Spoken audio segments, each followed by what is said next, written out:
Wow, that was fast, guys. I'm just going to post it on Piazza as well, just to make sure everything's fine.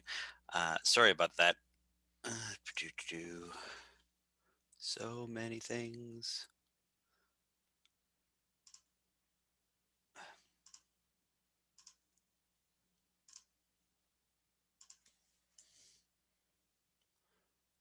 Ba-do.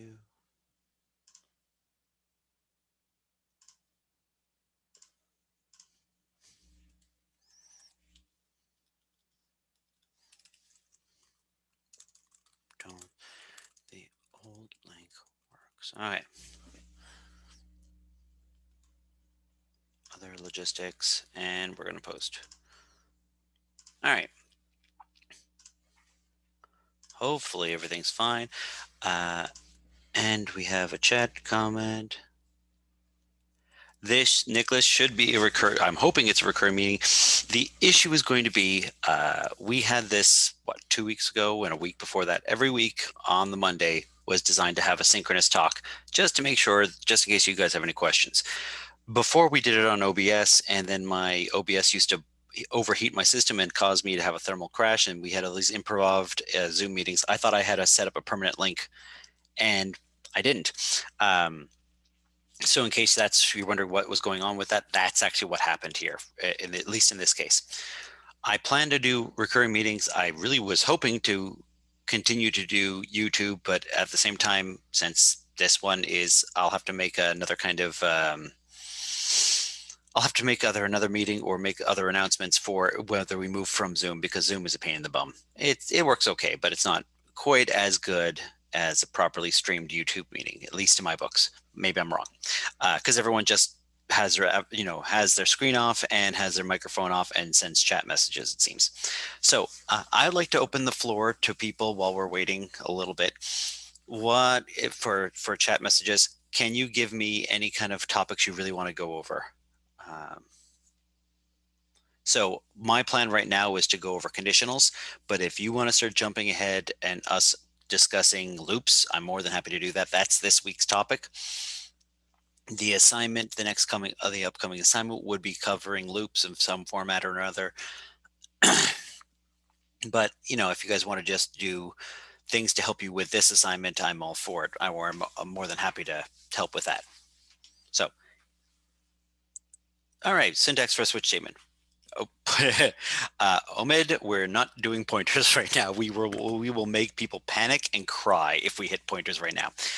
Pointers will come later, but you're well ahead of everyone else when it comes to pointers. It's going to be a couple weeks before we hit pointers. Great that you hit them already. Pointers I expect people to freak out a little bit about pointers. I mentioned it, so I missed some. Oh, how did it mention pointers? And we talk about technically talk about pointers when we use scanf. That's that ampersand thing that you end up seeing when you use scanf. That's something that was like magic, and then eventually we get to why it's not magic. Can you give me an example of where pointers were used in the next lab? Because that's really fast comparatively. And so no, you didn't miss anything. Scanf underscore scanf underscore s. I didn't even know that was existed. There's scanf and scanf underscore s. The s stands for safe or secure. No one actually knows what the s actually stands for. The difference is scan, and let's do an example of that. Thank you, Ahmed. But SS scan F, I don't think I've ever once used that. So that's getting a little bit that's a little on the scary side. Let me make a brand new thing. We're just going to have some play around with some things. So I'm going to make a new CPP file, and I'm going to say conditional tests. All right. And then I'm going to include, is it, no, so it shouldn't be IO, standard IO, let's say. We're going to find, I always forget what the heck or I could just start using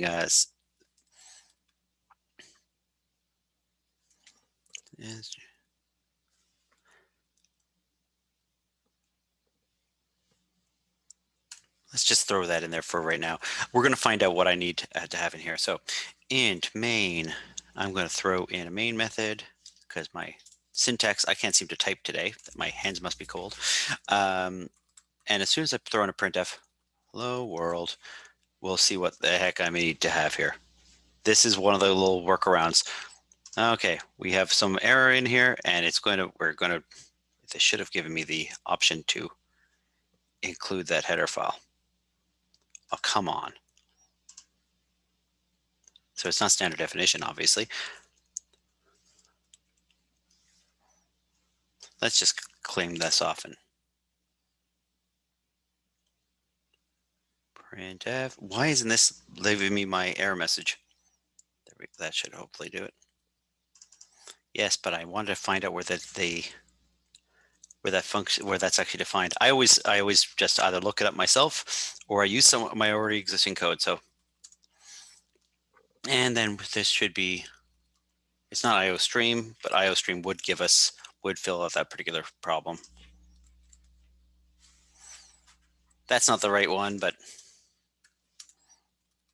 do for now. Okay.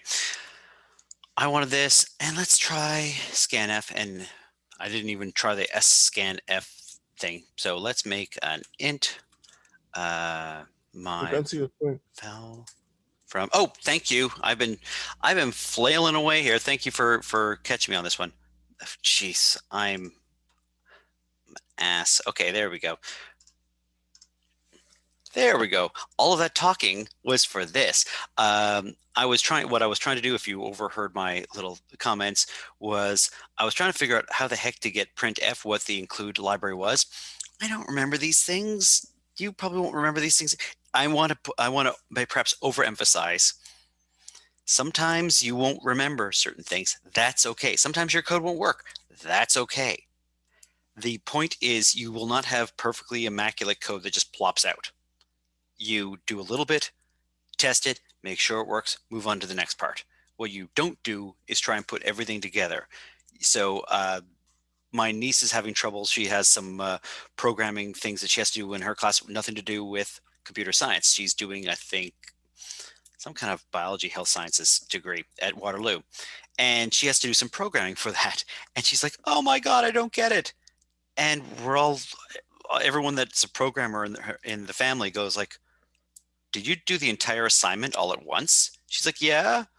No, do little bit, then test. Little bit, then test. If you tried to make a Lego all the way, like if you're missing some pieces when you're building a Lego, you stop, you find that piece, you put that piece in, because if anything is wrong, you'll get to the end of your whatever Lego set you're building and nothing will work. You won't get it to the very last second, but it's a show-stopping problem. I want to find out what my problems are early on, and I like showing off where things can go wrong. So here I'm going to make, so I knew that the problem here was I'm missing a semicolon. I'm going to get a scanf. I'm going to try scanf and scanf to see. I didn't even know scanf existed, but type in a number. Okay. One thing to point out, this thing here makes a new line. That's what that /n is. It's a character. It's a single character that says new line, essentially carriage return when I press enter, essentially, because I can't type in an enter and have it recorded as a string. So I need some little shortcuts. The other thing you might have is this, a tab. This end of a string, it's a 0 at the end of a string. It's the equivalent to the numeric value 0. We'll be looking at those soon, but in case you thought this was just crazy pants, that's, we will be looking at that. Okay, and I'm going to use scanf. Scanf's not going to, they're not going to like scanf in here, so scanf will take in a constant string. That's what this thing is saying, constant character pointer. Something I'm not allowed to change technically, but I can type something in here. So I'm going to put in an integer. I'm going to save an integer in here and my val from. Okay, I'm going to throw that in there. So this was the one thing you had to memorize, is that There's this magic ampersand in front for an integer. For a string, I don't need that magic ampersand, but for an integer, I need it. It should still barf on me. Let's see if it's going to barf on me. There you go. CRT, secure standard warnings, blah, blah, blah. Oh, it's define.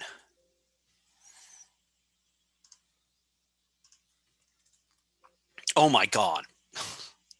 There we go. I don't know what Zoom is doing to my Visual Studio, but it's driving me nuts. Okay, CRT, secure, no warnings. I can define that. I'm not sure if I have to do the underscore. Let's find out. And let's define it as 1.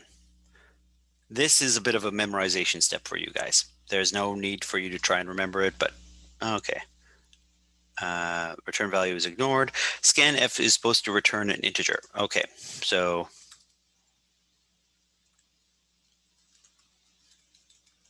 I want to see what the heck this thing actually returns. All right. I'm going to compile it, see what happens. All right. So this is one of the workarounds we can have if we wanted to use just scanf. Windows, in its infinite wisdom, allows me to do scanf_s for the secure version of it. And I have to do something very, very similar to this. There's one little gotcha along the way. If I'm trying to write to an array, let's actually make a character array, let's say. So my text, and I'm going to make that of size 10. We're going to look at arrays very soon, but you'll see this in action.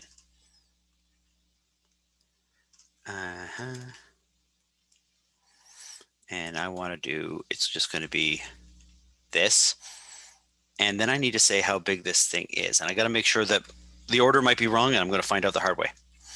So let's find out how the hard way. Okay, and I'm also going to do another printf statement.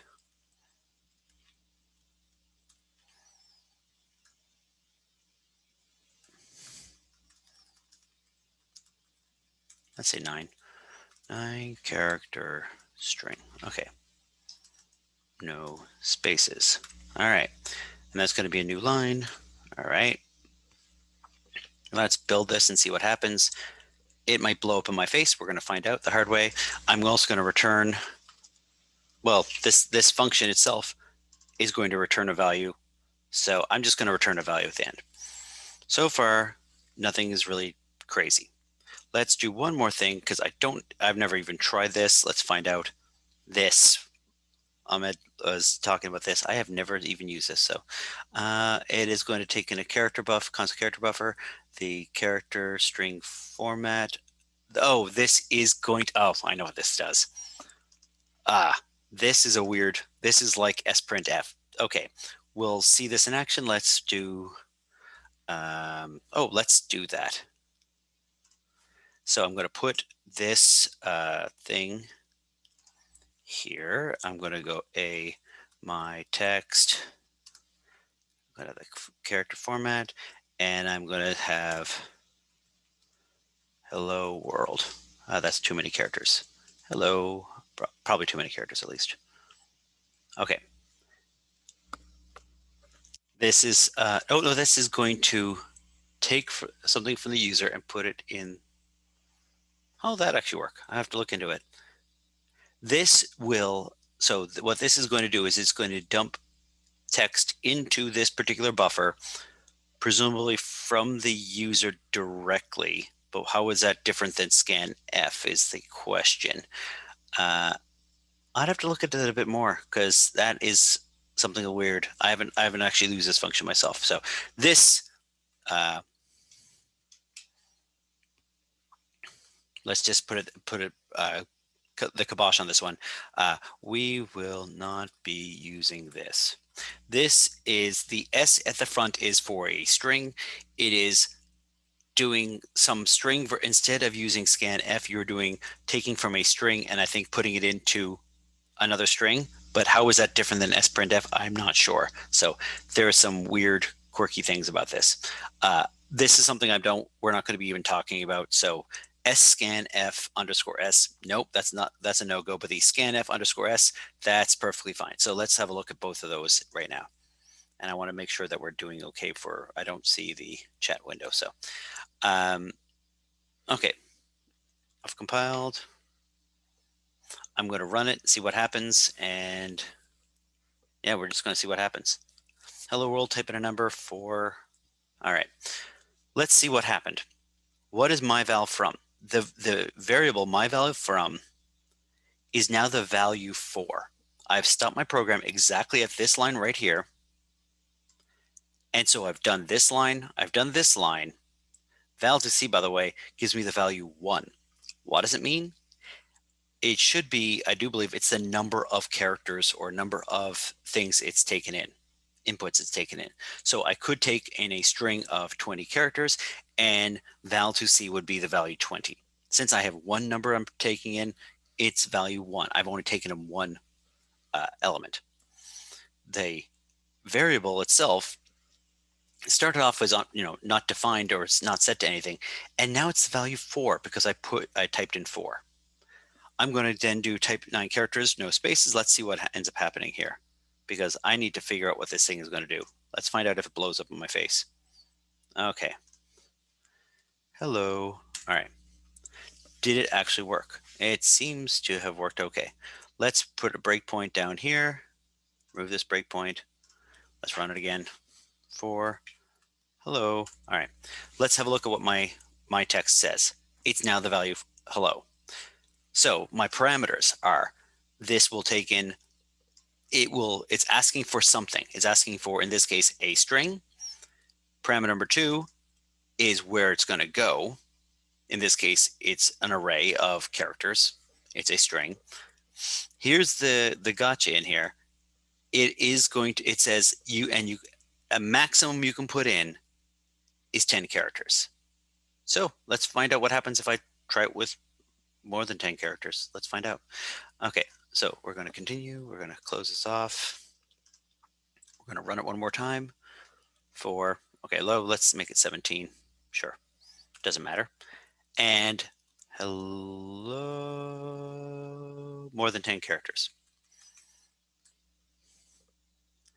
What happens? What's the value for my text? Nada, zip, zilch, nothing happened. It was bigger. That's the difference between scanf underscore s and scanf.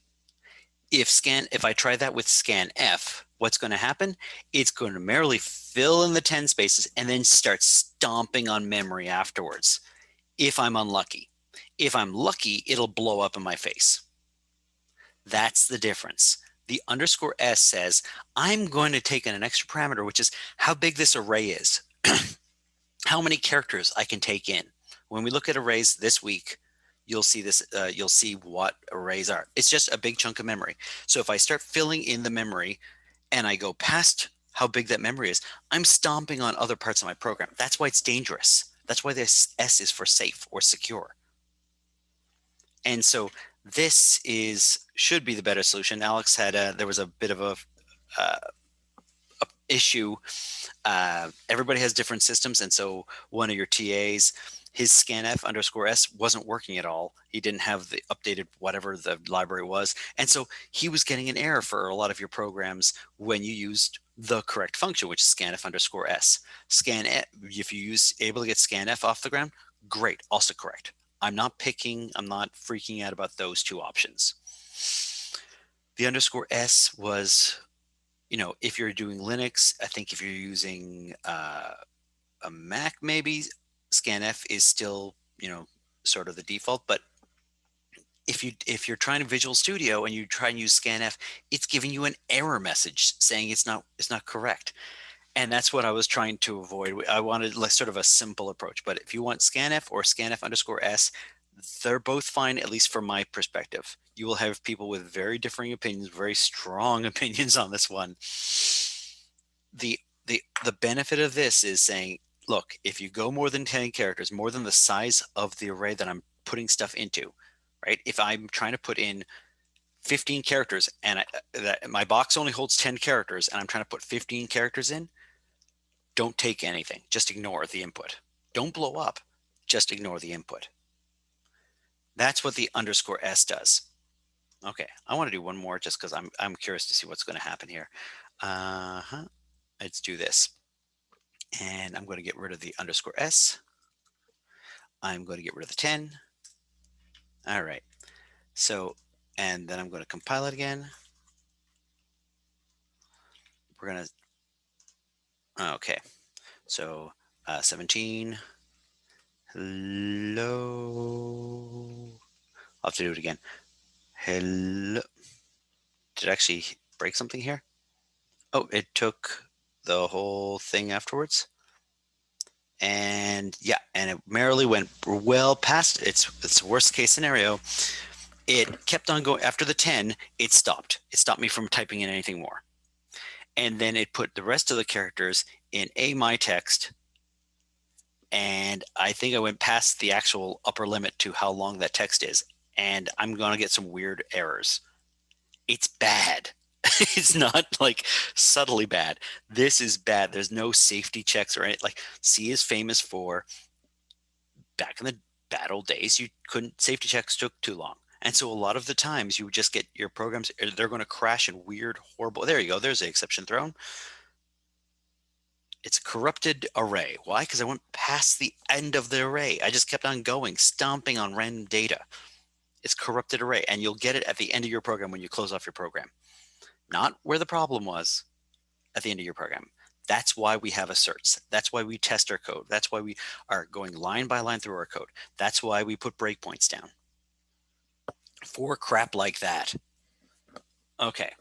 I want to double check to see what questions we had. I was told people wanted to see a switch statement. Easy enough to do. And then people, I don't know what other things people want. I would probably going to do a ternary expression and then an if-else statement. So here is my sort of plan of attack. So let's see if I can do an enumerated data type.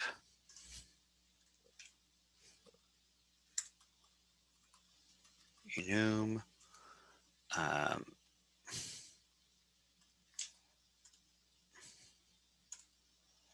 This is something we're going to see later.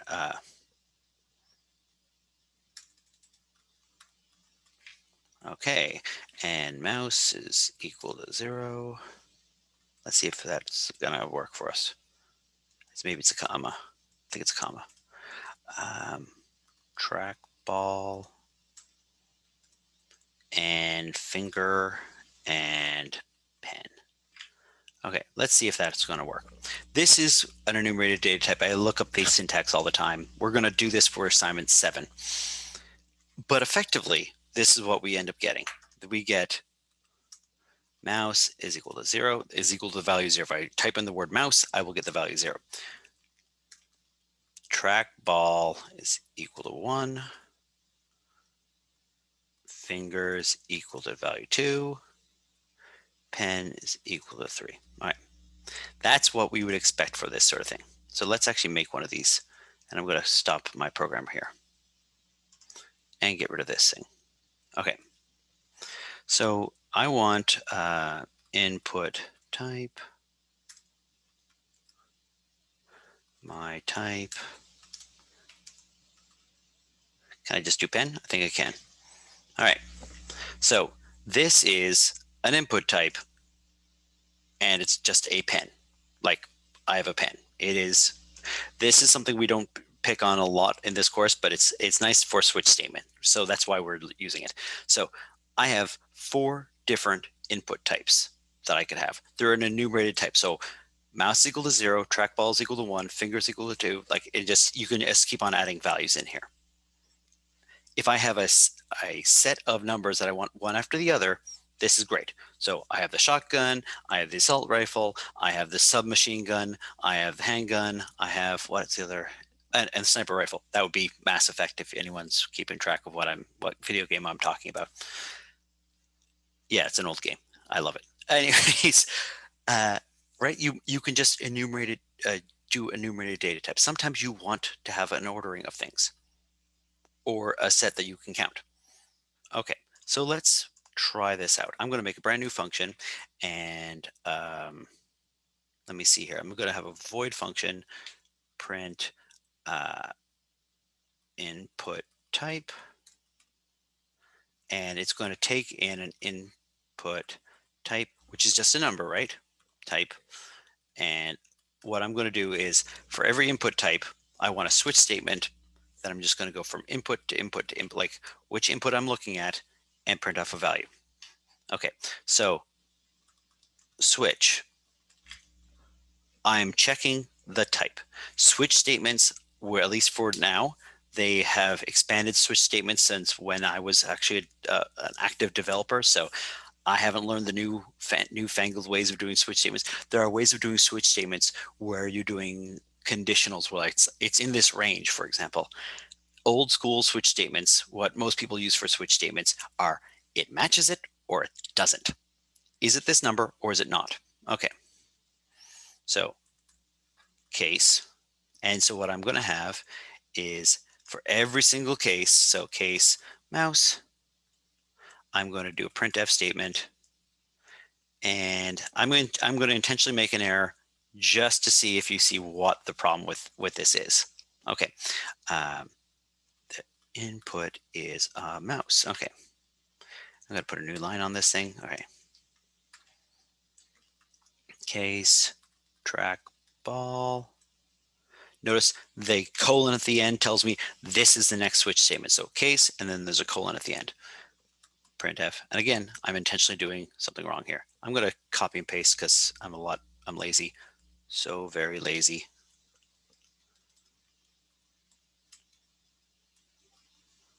Or trackpad if you want. And let me see here. Case, finger. Okay.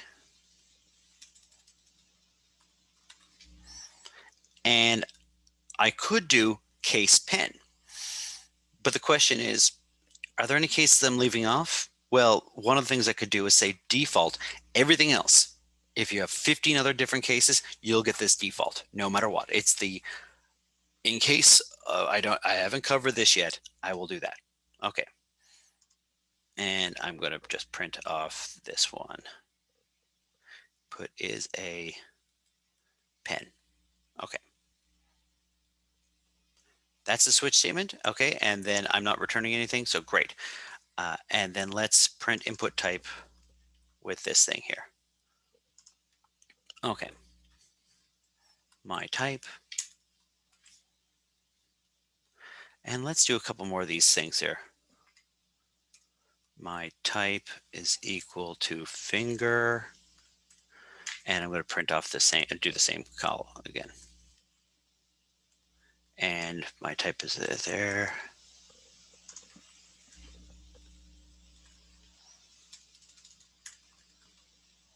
Trackball. Okay. So what am I doing? I have a variable called my type, and I'm going to keep on calling print the input type for a pen, a finger, and a trackball. What would I expect in this particular case? Well, depending on if you caught my intentional bug or not, what I would expect to see is when I call it for pen, that it says this is a pen. That's it. And when I say finger, it says this is a finger. The input's a finger.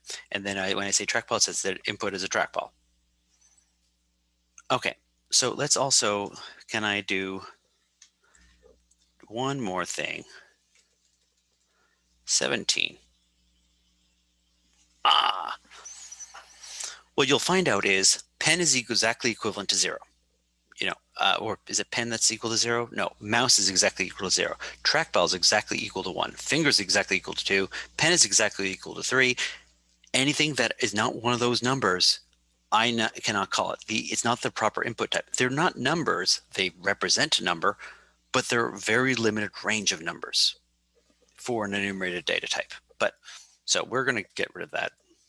I can't call this with a 17. It doesn't make sense. I can only use it for valid inputs. Let me compile it and see what happens. All right, it's still working. So what would I expect to see here? I would hope to see the input type is a pen, the input type a different thing afterwards. So we can maybe even put a printf statement in here. Printf and /n, just a new line.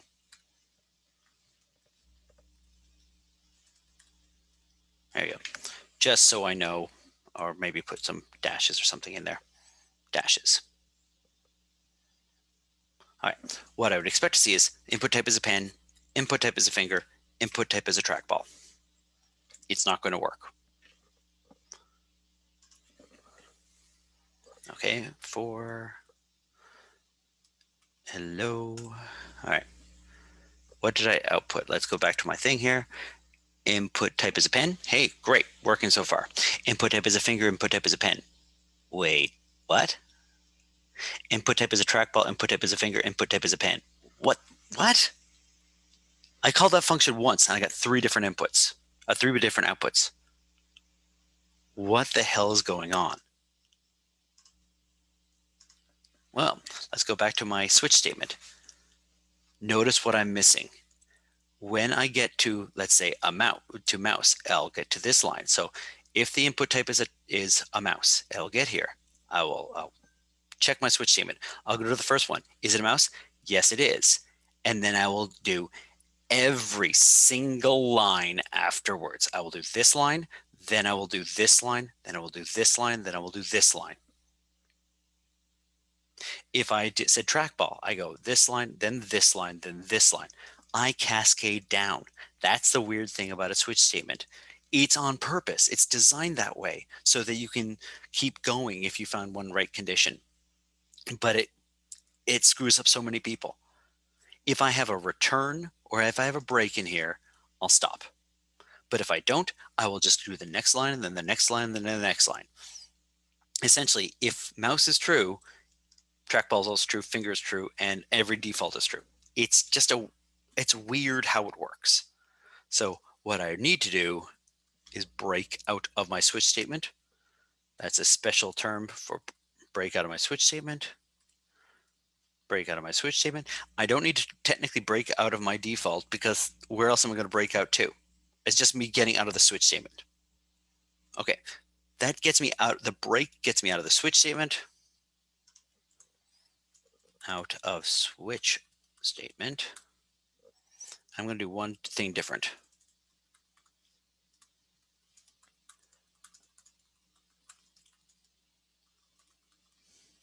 That's going to get me out of the function altogether. Return says get the hell out. Do not pass go. Do not click $200. So this is an immediate just get out. It is sort of a brute force of ignorance. Like just get out of that function. It's extremely powerful, extremely useful. So if I say return, it means get out of my entire function. If I say break, it says get out of the switch statement. Slightly different in this case, but it can make a world of difference when you're coding it. Okay. Let's try one more time, just in case you don't believe me, and then I'll open the floor to other questions because I know there's probably other questions that we have here. Okay. Hello. And let's see what my output is. Pen, finger, trackball. Perfect. Right? It's now working because I'm not cascading down the rest of my switch statement. Switch statements are a little bit odd in that respect.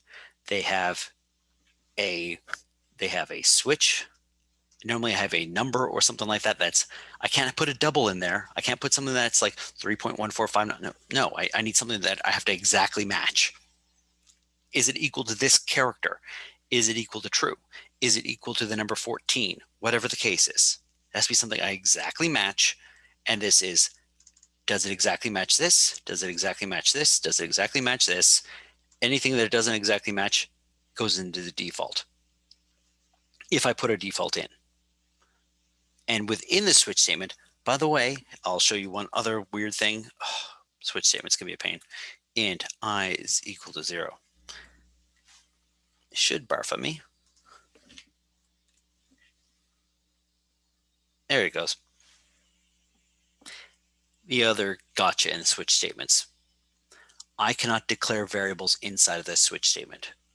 If I want a variable named int I, or whatever the case is, when I want to make a new variable, it has to be outside of my switch statement, or I have to put it in every single branch of the switch statement. I can't put it in just one branch and then hope for the best. It has to be in every single branch. So the answer to do that is to put that up there. That's the other thing that people get thrown off by with switch statements. I can't make variables inside of it. I have to worry about cascading down because sometimes I want to do that. And with the switch statement, it has to exactly match what I'm looking for, at least in the way that we're doing it there. Okay, let's see if there's no chat questions. Yes,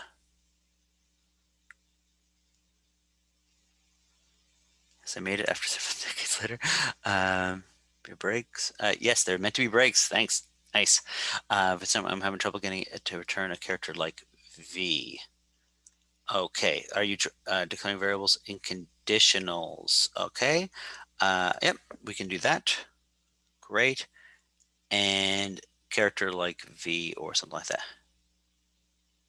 Thank you, by the way. Mubarak. Sorry about that. The TA told me to use scanf_s. It should be scanf_s. I'll have to talk to the TAs about that one. That was a bit of a weird thing that he's asking for that. No, switch statements are not loops. Loops are something that I repeat over and over again. The switch statement gets done once, just once. It's just a test. It's normally a good test when I have a set number of conditionals that I'm definitely going to hit. Great. Switch statement is a great little thing. They're terrible for other situations. They're not the generalized case. They're just really good for things like, hey, I have an enumerated data type, or I have only these 5 numbers that I'm testing for. Or later on, these Chinese zodiac symbols. There's only a certain number of them. So I don't have to worry about trying a whole 40,000 of these things. The logic in case statements, less than or equal to, you have to put no space between the less than and the equal.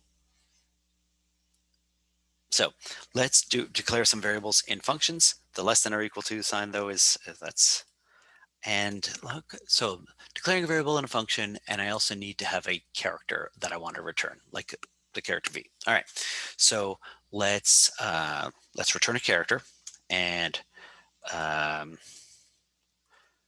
let's do, what could I do here? Trying to think of what the best, a good example here would be. I want to make a variable inside of the thing. I also want to, yeah, that'll do. Okay, so get char by, that's right, because we have the Roman numerals. I was going to give a Roman numerals question.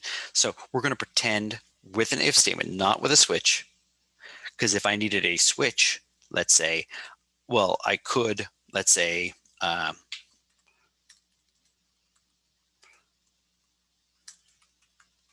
that's perfectly fine to put inside of this case.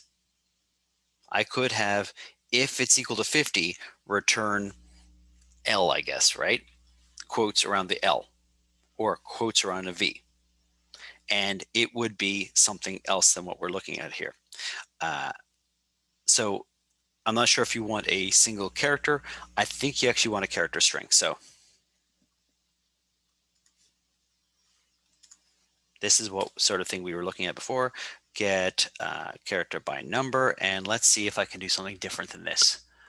Oh, I'm going to say the first letter of a number, the first 4 numbers. Okay, by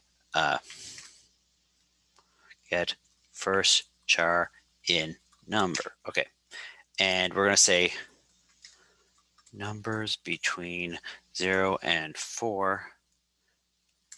We return the first char. And we're just going to have as a string instead of a single character. It's going to be a string, a constant character pointer.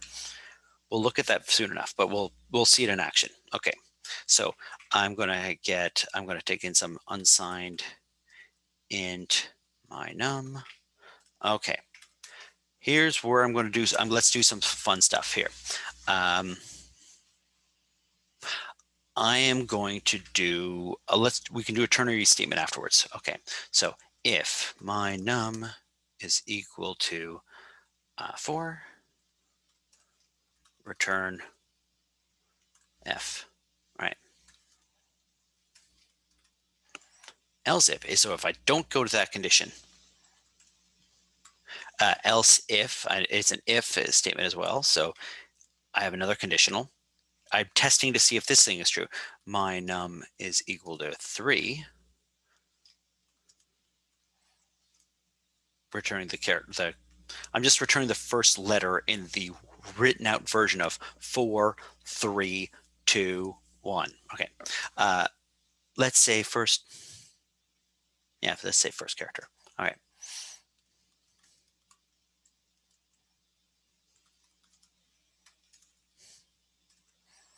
You might think, hey, we could have streamlined this. Yeah, let's streamline this in a second. 3 and 2 both start with a T. So we can streamline that in a second. I said 0 to 1, so else if I can have as many of these as I want.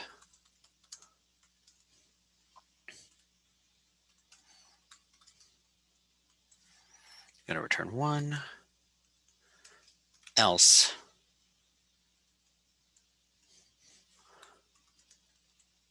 Z. Okay, and it's Z. I can finally say Z. Teaching in the US. But then we get this thing, what Z? It's Z, man. Okay, so here's this function is going to be doing something stupid. It takes in numbers between 0 and 4, including 0 and 4, and it's going to spit out the first character of if I spelled out the word. That's it. Like, it's a stupid function. But why not? Okay, the question is, can I simplify this my num3 and 2? Like, these two things are exactly the same thing, right? I could do this. I could do, here's one other approach I could have taken. I'm going to keep my parentheses in there because I like my parentheses.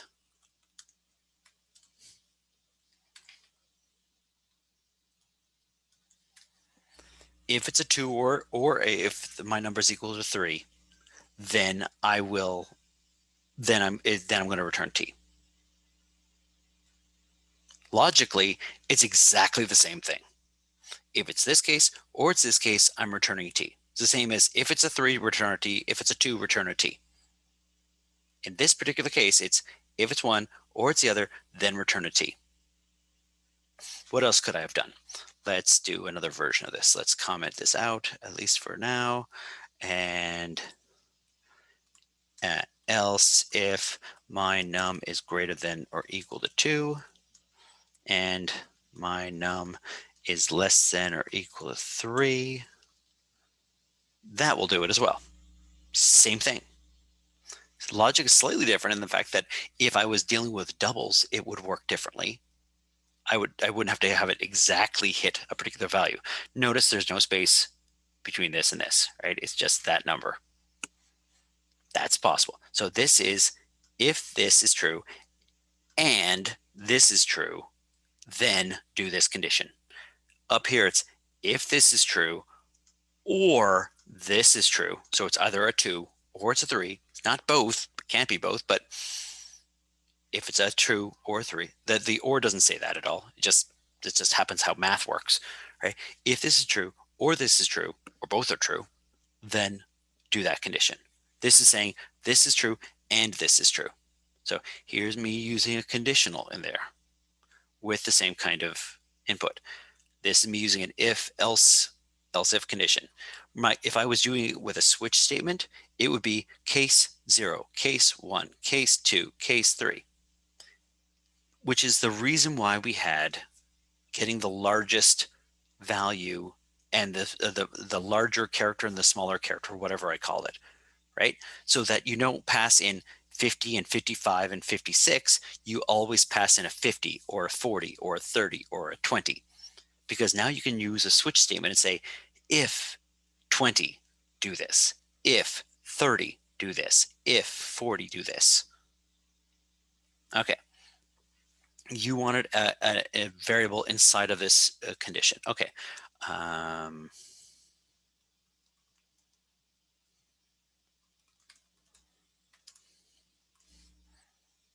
New variable. Done. I can have individual variables. This, by the way, this variable gets born right here and dies right there. It lives and dies within this block within these curly braces. That's the scope of that variable. It is not for the entire function. If I try and use retval somewhere else, let's say return, I'll have to fix that in a second. This is going to yell at me. It doesn't know what the hell ret val is. Ret val only lives and dies in this one little block here. It's not out here. Okay, let's do one thing different. Okay. And I could say ret val is equal to this, return ret val. Hey, it has no problem with this now. Now ret val lives out here before I get into my if statement. And all the different if statements, all the different conditionals now have access to it. It lives outside of that if statement. It's born right here and gets destroyed all the way down here. The curly braces tell you where these variables live and die. And that's something that people hit on a regular basis. I like to point out from time to time. So I wanted to clean this up, and then I'm going to say ret val is equal to, I can keep it this way, t return ret val. Can I change the value for ret val is undefined? That should be fine. Let's see what happened here.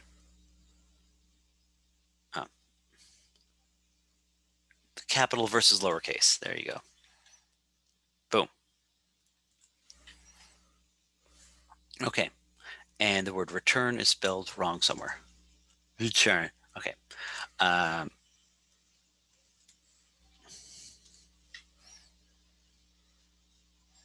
But I can have a variable outside of, that has to be outside this thing. Okay. Let's print instead of, for the if statement, could I use a return instead? So their question is, I'm assuming it's directly related to the Super Bowl numbering. I don't want to do a printf statement.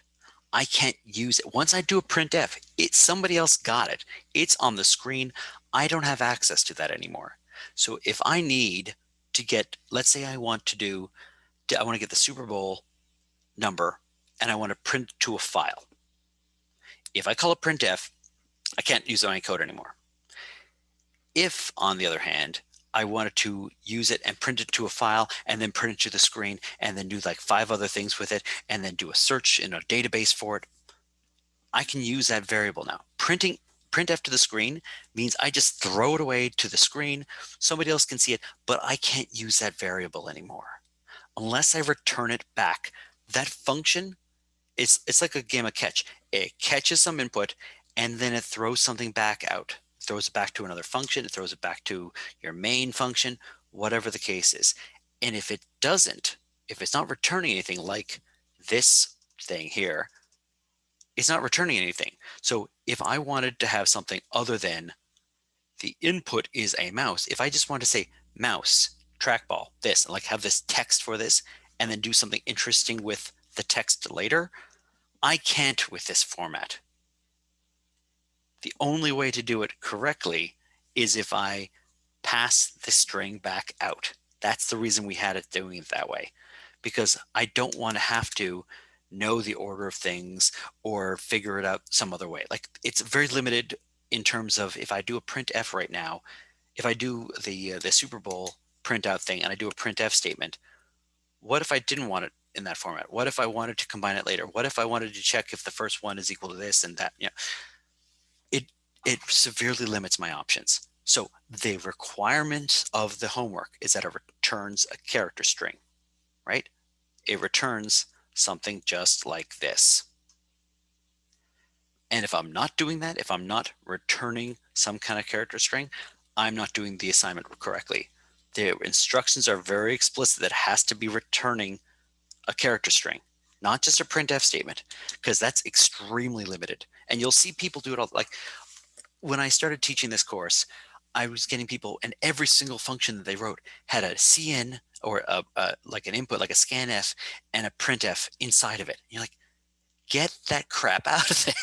Like, functions, like the mathematical concepts, take in some data, they spit out some data. They're not meant for printing to the screen for the vast majority of time. Most of the time, when you write a function, if you're programming professionally, you'll write hundreds and hundreds of thousands of these damn things. And most of them, the vast majority of them, don't use a printf or scanf. To the fact that I have to look up the syntax every single time, or most of the time when I write a printf or a scanf, because I don't write them that often. I pass data back and forth. We're passing data around like messages on a wire. We're not just spitting crap out to the screen. That's the difference. It's very limited how often you have to use scanf and printf. That's not really so that's why I'm trying to really, beat to death. Don't use printf and scanf unless you really need to. Or if we're asking you to print out a message, great, but that's not what we're asking for here. All right, I'm seeing what kind of, the chat didn't pop up here. All right, I don't know if I can get let's see if I can bail on the screen sharing for a second. I'm more than happy to also go over a ternary expression if you want to see a ternary expression. All right, let's see a ternary expression. I said this is a value between 0 and 4, right? What if it's not? One thing I could have done is this. So instead of all of this stuff, what I could do is say my num is equal to, and now a ternary expression is I want on one line, make sure that this thing is safe. Okay, so my num is let's say less than, can't be less than 0. So if my num is greater than 4, then question mark, then what I want my num to be is, if it's greater than 4, I want to make it equal to 4. Otherwise, I'm going to make it my num. So if it's greater than 4, hard set it back down to 4. Otherwise, leave it alone. It's already 0 or greater. It's already a safe value in that respect. So if it's outside of the bounds that I'm allowing, set it to 4. Otherwise, leave it alone. That's what this thing says.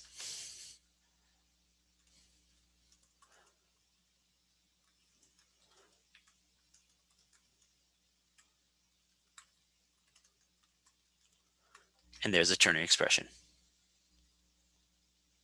Okay, so let's make this call a bunch of times and see what we have. Okay, so what do I want this thing to do? I am going to printf messages, the first character. Okay.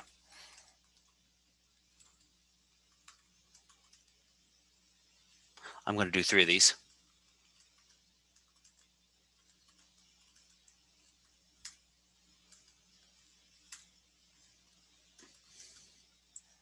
You're probably wondering, what the hell does that mean? Okay, well, we're going to see it in action. Okay, and I'm going to get rid of this scanf. I'm going to get rid of this. Where's my other scanf? My other scanf is here. I don't want to have to get inputs from people again. Let's actually clear off these. Okay, and here's what we're going to do. We're going to make some variables. If I want to test this, int unsigned int test1 is equal to 0, 3, 17, 2, 3. And in the order of that we saw these percentages, this is what you end up getting. Test1, test2, test3, and then I'm going to call this function whatever the heck that function was called. Oh, darn, I already saved it somewhere else. Test in, there we go. Get first character input. And let's see, first character input, test1, test2, test3. I'm going to move these on different lines as well, just because I'm, all right. So let's double check how my syntax is looking. So here's the first parameter. I have something weird going, /n. There you go. So here's the message we're going to be outputting with 6 different values, 3 numbers, 3 strings, text strings. That's what those S's are for, in that order. So the numbers are going to be test 1, test 2, test 3. That's 0, 3, and 17. And then I'm going to output what my function returns when I call it on test 1, what my function returns when I call it on test 2, and what it returns when I call it on test 3. Now, test 3 is outside of the range. So I want to test what happens when it's outside the range. We can even do a test 4. We can try this. I'm not sure how that's going to work, but let's say -3. Will it barf on me? Oh, so far it's not barfing on me, but that's because I had that. But all right. Sorry if you're getting a whole bunch of Discord pop-ups. Okay. I want to see if I had other questions because my chat was not popping up. Sorry, folks, but it does not play well with Zoom right now. So remove that. Okay. So I have 3 numbers. I'm calling the function 3 different times. I want to see what the output is for that function for all 3 times. And I'm going to get rid of this thing here and just run it, see what happens. Okay. The first character of 0, -3, and 17 is Z for 0, F for the 4, and F for the 4. It's -3 is this huge value as an unsigned integer, right? That's why we did 2's complement. A negative number is actually just a ridiculously big. If it's unsigned, the same number, the same binary number, the same bits are on. But if I interpret it as a -3, it's -3. If I interpret it as a positive, only a positive, it's this huge number. Well, it still handles it, becomes 4. Still handles it, becomes 4. I could have had one where it says undefined if I was outside the bounds, if I wanted to do that. Okay. Okay, let me just bail on this screen sharing because no, I want to stop sharing. There you go. There we go. I got my chat message now. Okay, logic. Okay. Are the TAs for 1400 the same as 2400? No, they are not. Different set of TAs. I mix a lot of things up in case I'm saying for both of them. That was Booleans, if else, and switch statements. So wait, for the 30 minutes or so that I have missed, was it going over Booleans? No, but we did Booleans just now, so hopefully that made sense. We did if else, and we also did a switch statement. And all that code, by the way, is in the code repository that you guys all have access to. If you don't know what I'm talking about, please ask, because I want to make sure everyone knows about this thing. I gave it, it's on CUlearn. It's just, I gave you access to my Google Drive that you can look at things. Return of if statement, already answered that one. Can values for a variable be created in the loops? Yeah, they can. Guess what happens? Every time through the loop, you go through the loop, it gets destroyed. You create a new one, gets destroyed. You go through it, gets destroyed. If I make a variable inside of a loop, it'll be created and destroyed every single time through the loop, which means if you want that to be persistent, it has to be defined outside of the loop. Okay. For loops. All right, we can do that for sure. And I'll do it with a variable inside the for loop just to see what happens there. And then we might have to leave. All right, so let's do a for loop. Let me see. Let's output the characters from a particular thing onwards, up to like 5 of them. Okay. Remember that characters themselves, a character is represented as a number under the hood, right? It's some binary representation that has to be stored. So the letter A has to be represented as some kind of numerical value. So what I'm going to do is I'm going to take in a starting character. I'm going to add 1 to that starting character. So A becomes B. If I add 1, the number 1 to the character A, I get B. If I add 2 to the character A, I get C. Honest to God. So what we're going to do is we're going to print off the 5 characters starting out whatever character you give me, and I'm going to play around with making a variable inside of a for loop. Okay. So what do I want to do? Let's just return the last character. Prof, we can't see your screen. Oh, thank you. Thank you again. Bad. Okay. Appreciate it. It's a whole lot better than just looking like an ass for doing it for 20 minutes and then finding out no one saw it. Okay. So I want to have I just want something with a for loop that goes through a number of things. I want to return a value at the end. Oh, let's do a sum instead of a character, if that's okay with you guys. Um, so let's just do an int.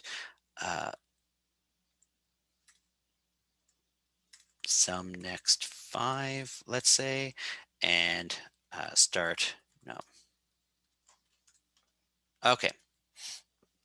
I don't know what kind of thing I'm going to do. So I'm going to start at start num. I'm going to add whatever start num is, start num plus 1, start num plus 2, start num plus 3, start num plus 4. Start num plus 4 is, wait, what? Start num to start num plus 4 is 5 elements. I'm going to sum up 5 elements for whatever number you give me. Okay. That's the plan of attack right now. So my for loops always look the same way, and you can bash me if you want. Say that I don't know what I'm talking about. That's fine. Just because I don't want to just hurt my head trying to think about exactly how to compose my for loop. Every time my for loops look the same way. I start off some value 0 normally. I try and force myself to be starting at value 0. I can do it at another number. It could start at any number. I could start at any number I want, or whatever my counter is. It's just saying, make a new variable called I, start it off at 0 in this case. But I could have said, hey, make a new value called foo, start off at 17, and go from there. It could be anything. But again, the more complex you make it, the harder it is to get your head around it. So I almost always start off with 0. I always go up to, but not including, my number of loops. I wanted the next 5 numbers, right? It's up to, but not including. So 0, 1, 2, 3, 4. That's 5 things, right? 0, 1, 2, 3, 4 is 5 different numbers I'm adding. So if I'm going to add those 5 elements, I want it to go up to, but not including the 5. And then every time through the loop, when I'm done with my loop, so at the end right here, when I'm done with my loop, I++ happens. So I check. So I make a new variable. I check that it's in the right range. I do whatever stuff is inside. And as soon as I get down here, I increment and then loop around again. So I'm going to, I need of some, let's do that. Oh, let's do this. And sum, this'll do it. Sum is equal to, can I do that? And sum is equal to start. I can't do a start. Yeah.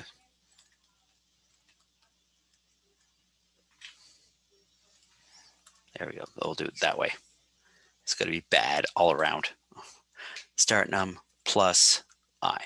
So I want to add start num plus 1 plus start num plus 2 plus start num plus 3, just because I want some kind of problem. There's no rhyme or reason. I just want to sum up a sequence of 5 numbers. The numbers 5 is in a sequence. So if start num is equal to 4, it's going to be 4 plus 5 plus 6 plus 7 plus 8, and sum those up. Okay. Start num plus is equal. So, and I'm going to increase start num by that amount, and then I'm going to return sum. First of all, it's going to yell at me here. Why is it yelling at me here? I don't expect a response, but I'll like floating that sort of thing out here. Where is sum defined? It's defined right here in the for loop. Those jaws, like jaws of, like chomping jaws, tell you where the scope of something is. If I see something inside of those things, I know that variable lives and dies within those curly braces. So sum is created right here and gets destroyed right here. That's it. This is the range that sum lives in. That's it. And so I can't, what I'm suggesting to do here is not gonna work. Oh, let's make it even worse. Okay, so int ret val is equal to 0. I can make it so it actually does work. Ret val is equal to sum. All right, and I'm going to return ret val, and this is even going to be worse. Remember, sum lives and dies within that for loop. So what happens? Every time through the loop, sum is going to be set back to something. It hasn't been initialized yet. Every time sum is going to get changed to some random value or to some uninitialized value, I'm going to add a number to it. I don't know what that's going to do. And it's just going to, and let's put a breakpoint on this thing and so we can see it in action. And then I'm going to test this thing out. And I'm going to use an assert. So, because, we haven't used assert yet. So include assert.h. All right. Asserts are just brute force ignorance, like, hey, blow up if this goes wrong. The reason you want that is if I have something that's array out of bounds index or something that I would expect this thing to be a reasonable number and it's not, I gotta know right away if it's out of bounds, right? If I try and use scanf and I'm out of bounds, remember I was stomping on data and causing all sorts of havoc. I gotta know that. Okay, so that's the kind of thing that an array is normally used for. I've just used it for quick testing in our case. Okay, so let's put some in here.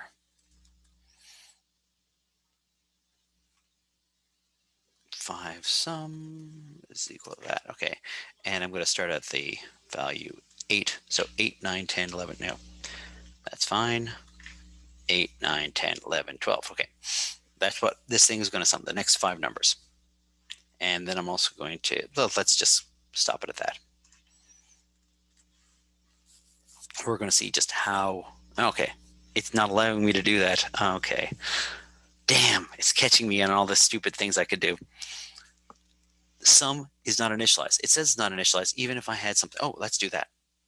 Ooh, that's going to be even worse. I'm just going to be a pain. Here we go. Oh, Google. In sum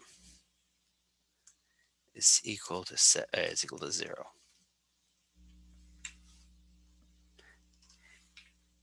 Okay, it's still going to yell at me. It's saying it's uninitialized. I clearly initialized it here.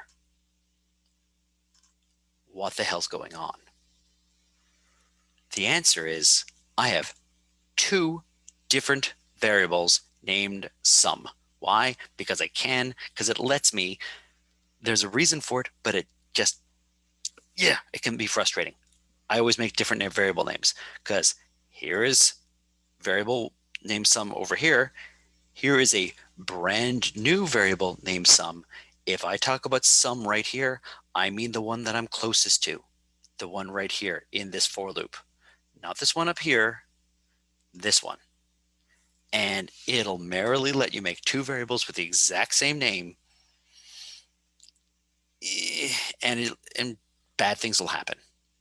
So this won't even let me compile it properly, but I wanted to show you what happens if I make a variable inside of this for loop. If I set it to equal to 0, let's say, then this should be not a problem at all. But what this is going to do, I'm surprised it didn't really yell at me. It's a local variable. It's uninitialized. This should be initialized. So sum 0 plus whatever my start number is, then it gets destroyed. Then it goes back up here. I make a brand new variable called sum, set it to 0, add the next number, loop around again, makes a brand new variable called sum, adds with the next number, loops all the way around again. This thing will not give me the right number at all. It's just going to be wrong. So let's see how wrong it is. Okay, this is my first time through the loop. I is equal to 0. My sum is now equal to, well, this should be 8 plus 0. My value for sum, though, it's because I'm outside of that loop. So let's just keep on walking around. All right, the sum is equal to 0. Sum is equal to 9 now. My return value is equal to 9 now. My sum gets destroyed. Notice the value for sum down here is now equal to 0 again. Or it's the one out here. It's probably the one out here. But still, bad stuff. Sum is equal to 0. Sum is equal to 10. Ret val is equal to 10. It's still not doing what I want it to do. It just keeps on, it's going to keep on getting me just the most recent number I looked at with a local variable in the for loop. What I really want, what I need, and so the ret value at the end here is 12. It's not 12. 12 plus 11 plus 10 plus 9 plus 8 is not 12. So what I really need is seem to actually not get destroyed every time through the for loop. That's stupid. So let's do it one more time, but instead I'm going to do this. Done. Now the ret val thing is not really useful, but what are you going to do? This will take the sum of 0, starting at 0, add whatever my starting value is, add the next number, etc., etc. Okay, I actually realize I have to pick up my kids and I'm going to get in trouble. Okay, so 1 second, I'm just going to run this and then we're going to have to call it quits because I went way over time here.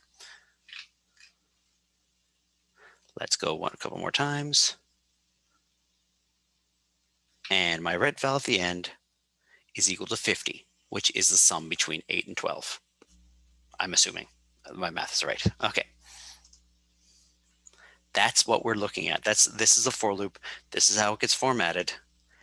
And if I make a variable inside of the for loop, it lives and dies within that one loop of the for loop and gets regenerated each time. So if I need to keep things around, it has to be outside of that. If I need to keep things around for an if statement, it needs to be outside. It needs to be defined outside of that range. Okay, I'm going to stop my sharing right now because honestly, God, I'm going to get in real big trouble in a second. So with that being said, everyone, I have to take off and pick up my kids. Hopefully that clarified some things. Please ask questions. The TAs are also available for office hours. And hopefully this assignment will be relatively it won't be trivial, but it won't be tear inducing for you guys. All right, talk to you guys later. Thanks.